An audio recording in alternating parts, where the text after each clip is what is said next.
Total income of 20% house rent, 70% of the rest school fees. If the saves 1800 then total income. ఓకేనా, total ఇన్కమ్లో 20% ఏమో house rent కట్టుకున్నాడు, మిగిలిన 80%లో 70% school fee కట్టాడు. ఎంత సేవ్ చేశాడు? 1800 సేవ్ చేశాడు. ద టోటల్ ఇన్కమ్ అడుగుతున్నాడు.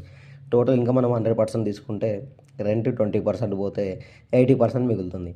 ఈ 80%లో 70% స్కూల్ ఫీజు కట్టుకున్నాడు. 80%లో 70% అంటే మనకి 56 పోతుంది. 56లో పోతే మనకి 80లో 56 పోతే ఎంత ఉంటుంది? రిమైనింగ్ 24% ఉంటుంది. 24%కి 1800 సేవ్, అంటే పర్సంటేజ్ అయితే 24% సేవ్ చేసుకున్నాడు, అమౌంట్ అయితే 1800. 24కి 1800 అయితే 100కి ఎంత? 100 × 1800/24. ఓకేనా, 6 4 6 3.